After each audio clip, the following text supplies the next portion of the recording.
Clutch means me getting it done. I'm happy for being considered one of the clutch players in the game because that lets me know that I got the job done no matter what.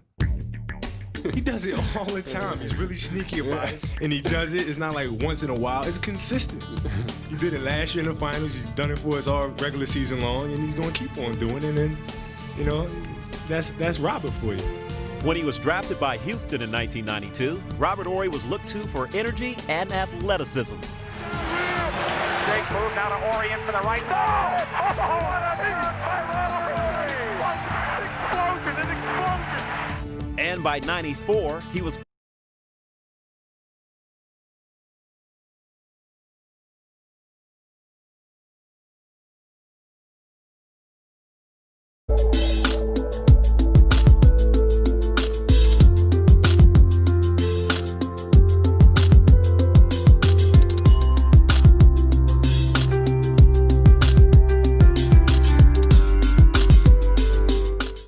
Among the most highly debated topics in our NBA discussions are often the arguments of NBA championships and just how much we value them. Many people choose to recognize LeBron James ahead of Kobe Bryant on the all-time list, regardless of the fact that Kobe has 5 championships and LeBron has just 3. Bill Russell has 11 championships and Michael Jordan has 6, but it's Michael Jordan who people most often recognize as the greatest player of all time. Some value the championships above all else, while some value it a little, and then there are some that believe championships should have no bearing on how we compare players to one another. For that group of people that do not value the rings, their biggest point and example is this player, the guy this video is about, Robert Horry. If I was to say Michael Jordan is better than LeBron James because Jordan has 6 championships and LeBron has only 3, this group of people will immediately spit out the fact that Horry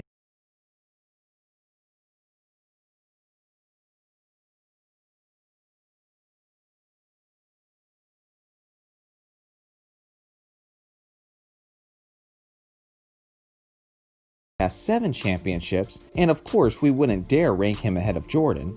It's a decent point, but it certainly has some flaws.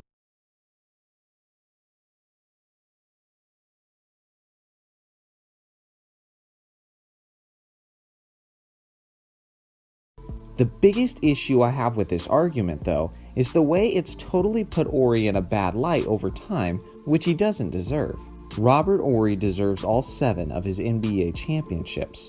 He wasn't a superstar, a franchise player, or even an all-star. Horry was simply a quality role player with one of the greatest clutch genes in NBA history. Over time,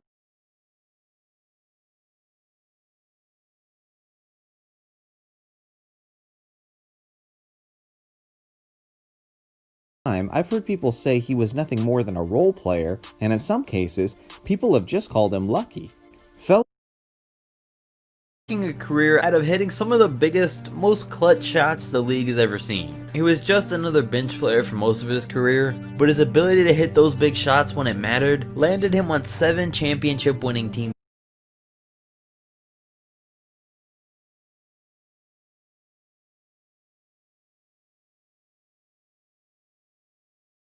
So before we look at where he's at now, we gotta take a quick look at the events that led him to where he is today. Robert Horry grew up in Andalusia, Alabama, and started playing basketball from when he was a senior in high school. He grew to be 6'9", which helped him win the Naismith, Alabama High School Player of the Year award that year. And that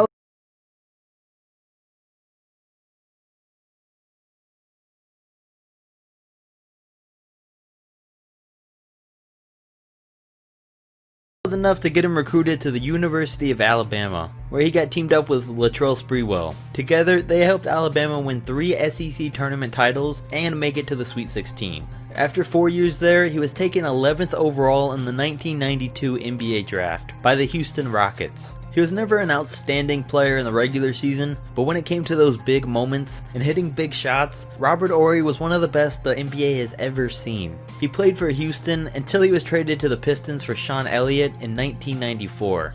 But when Elliott failed his physical for Houston, the trade was reversed. And Horry said that reverse trade probably saved his career, because it was just a year later where he'd show his real clutch ability for the first time. But then in 1996, he was traded to the Suns, and then the Lakers in 1997. He'd go on to hit a clutch game-winning shot against the Kings in the 2002 Western Conference Finals, and one against the Pacers in the NBA Finals, leading to Magic Johnson calling Robert one of the 10 greatest clutch players of all time. In 2003, he went to the and be involved in the infamous moment of him hip-checking Steve Nash in the 2007 playoffs. But after the 2007 and 8 season, he was a free agent but went unsigned, making that season with the Spurs the last time he was ever seen on an NBA court. So where is he now?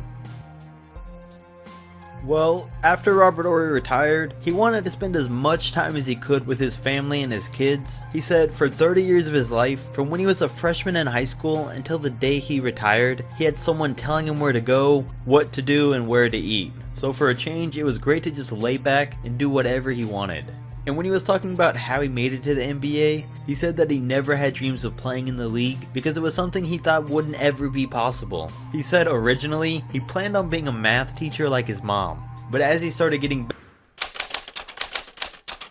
matters, no one in their right mind would ever compare Robert Horry to Michael Jordan. But still, 7 is 7. There has to be a reason why Robert Horry has the most championships since the 60s. He's had countless, and I mean countless, amount of big shots. 1995 Finals, Game 3. Robert Horry drains a three-pointer to put the Rockets up 4 points, effectively sealing the game and also sealing the series by giving Houston a 3-0 lead. 2001 Finals, Game 3. Robert Horry hits a 3 to put LA up 2 against the Sixers with 40 seconds left. 2002 Western Conference Finals, Lakers down 2. The ball gets batted around, ends up in the hands of Robert Horry, who drains the buzzer-beating 3, preventing the Lakers from going down 3-1. There's a legit argument to be made that if he didn't make that shot, the Kings would have advanced to the finals and maybe even won the championship. So there goes another fan base that probably doesn't like Robert Horry so much. 2007 First round against Denver. Game 4. Robert Horry with 10 seconds left hits a 3 to put the Spurs up 4, giving them a 3-1 series lead. The list goes on and on. In terms of big playoff moments, Robert Horry is right up there with anyone in NBA history. Not only has he won 7 championships, he did it with 3 different franchises, which in and of itself is a testament to his ability to adjust and perform in different environments. But here's where some people say he's overrated. First, they point to the fact that Robert Horry has had the luxury of playing alongside Hakeem, Drexler, Kobe and Shaq, Tim Duncan, etc. And that always being on a good team gave him the opportunities to win rings, especially seeing as he's never missed the playoffs. And that's totally fair. When you take a look at the timeline of Robert Horry's career, he got drafted by Houston in 1992, and a year later Michael Jordan would retire and the Rockets would go on to win back-to-back championships. Definitely got a little lucky by being drafted into a great team at the right time. Summer of 1996, he was traded to Phoenix, who then traded him 6 months later to the Lakers, and so Robert Horry basically arrived in LA the same time Kobe did. Again, he did get a bit lucky because he could have been traded to a really bad team. And then in 2003, he left LA as a free agent and signed with the San Antonio Spurs. The Spurs were the defending champions, and Robert Horry definitely made the right choice by signing with them and winning ring number 6 and 7 with them in 2005 and 2007. And then in 2008, Robert Horry retired, so when you take a look at the totality of his career, there are definitely a lot of things that went right for him. Being drafted by the right team, being traded to the right team, and also retiring at the right time because the Spurs, after 2007, wouldn't win another ring until 2014. You could further this argument by saying that Robert Horry had these clutch moments mostly because he's played in a lot of playoff games. And that's not entirely wrong because Robert Horry has indeed appeared in 244 playoff games, which is 3rd all time. And the same thing could also be said to a certain degree for Derek Fisher, who... What's up, everybody? Once again, it's your boy Audio back with another video. And this one right here, you know, a lot of people saying Robert Horry calling himself the GOAT. Robert Horry is saying this and saying that. What about his documentary, 7 Rings? Well, I think what's going on with these comments with that statement about what Robert Horry said, a lot of people has misunderstood it. This is my opinion. Robert Horry didn't say I was a GOAT. He said, what about my documentary? So, you know, the question comes to me, why can't a role player actually have a documentary? You know what I'm saying? Robert Horry has been intricate. Actually, yes, I use the word intricate. He has been a big part of a lot of championship rings for teams. And I tell you this, if he wasn't there, a lot of these teams would not have rings or multiple rings. Robert Horry, you had Olajuwon and Kenny Smith and crew. He orchestrated that. He propelled that team to win, to get a ring, right? Robert Horry goes in to Los Angeles Lakers, helped out them, Shaq and Kobe, get a ring. Not to say that Shaq and Kobe wouldn't have won a ring without him, but hey, Shaq and Kobe didn't have big shot by when they went against the 04 Pistons, right? Then you have the San Antonio Spurs, who has won the ring. And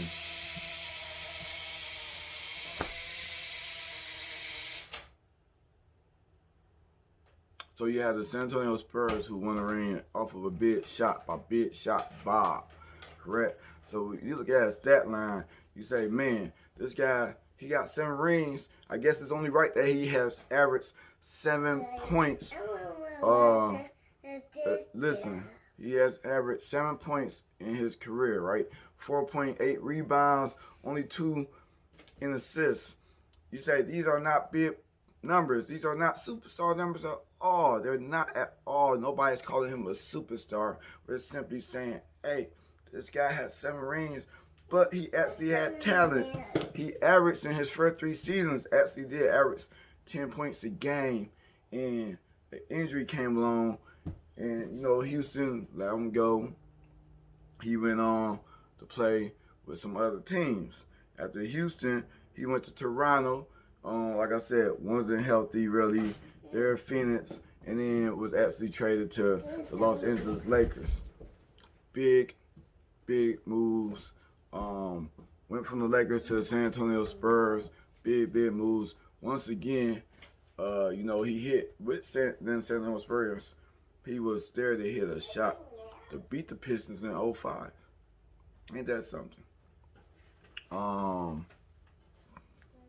Robert Horry has had the upside and the talent. He could have been better than what he was. I don't know exactly what happened in his career that he just never made it. But there's a lot of college players who was good in college and just didn't get to the point that they supposed to be in the NBA. But you talk about a right place at the right time. 7 rings. 7 rings. Horry, you got my respect, man. Don't let them haters get to you. I get what you saying. What about your documentary? It'd be cool to see a journeyman's documentary, because everybody in life is not going to be the superstar. You aim to be the best, but everybody can't be the best, and sometimes people need to know their role. Robert Horry, yes, I believe you should get a documentary. Actually, just might actually reach out to you, and I might want to shoot your documentary. Do an actual interview with you, Robert Horry. Yo, this is your boy Audio. Thanks for tuning in. Hit the like button, subscribe. Peace.